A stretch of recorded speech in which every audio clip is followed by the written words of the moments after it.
literally, shares very similar sentiments as I have. And of course, you heard Fati and I, when we took a short break, I told her that this is literally a president in denial, a government in denial, outgoing appointees in denial.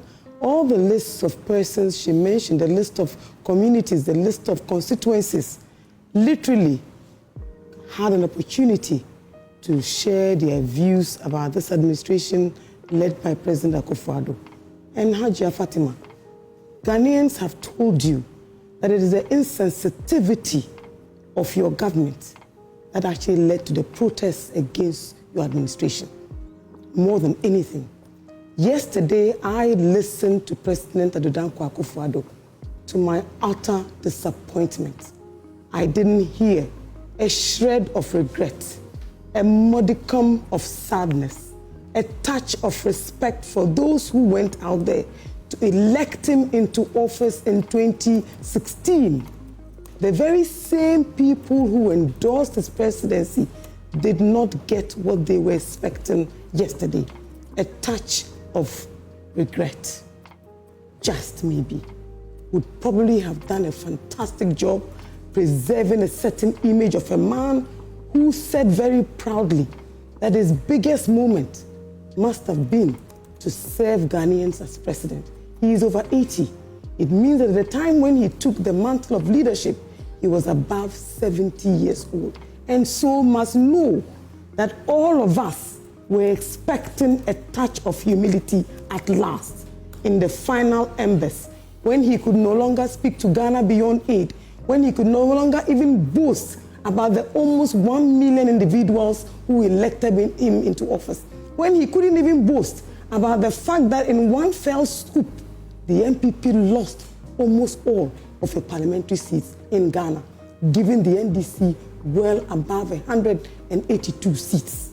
My sister, sometimes, no matter the circumstances, it is also a mark of leadership to admit to your own feelings that in some cases, we probably could have done better. Short of that, anything else yesterday for me was a complete and utter disappointment.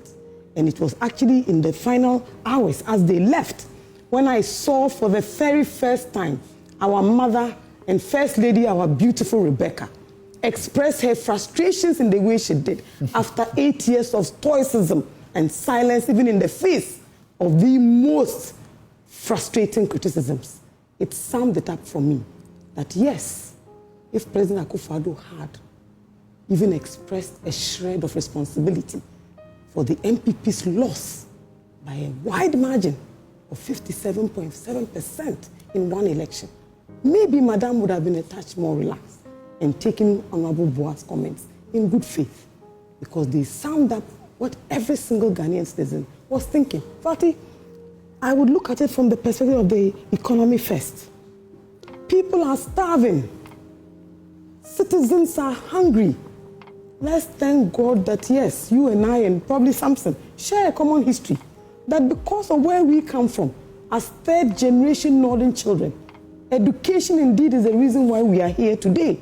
But what we should not forget is that as we sit here, we have members of our extended families across the country who still sleep on an empty stomach. I have an aunt in Katamato who's been selling yams there since I was born. So I feel and I understand what it means to go to school, Samson, and have absolutely no education. There's a difference. And remember that in terms of gender parity, this was achieved as far back as 2015. You can cross-check, where we had actually primed the girl child to the point where the boy children were now being left behind at the primary level. So naturally, these were the same kids that fed into the senior high school system. That is also fact. And then you come and look at the numbers. President Akuffo spoke about 5.7 million children in tertiary education. It's a lie, factually inaccurate and incorrect. But certainly it is still the highest selling point. So I'll continue to exhibit this huge grandiosity around this policy, because for him really, his legacy is indeed in tatters. And Angela said it.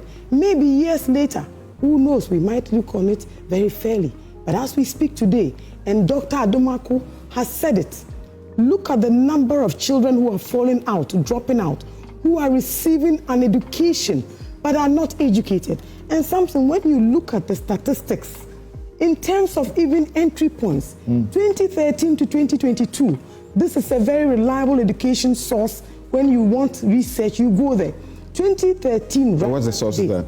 This is the Statistica. Okay. Largely, for any education information, that's where you go to. 2013, we had 68.58. 2014, 63.59. I won't bore you. So it's in the 60s right up to 2018, 19, when we had actually introduced this. It comes to 70.61.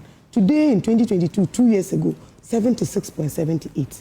So in terms of enrollment, in terms of numbers, and Doctor is right, let's not use figures as a way of camouflaging what the reality is. This sounds to you like a natural ascendancy. And everybody has said it.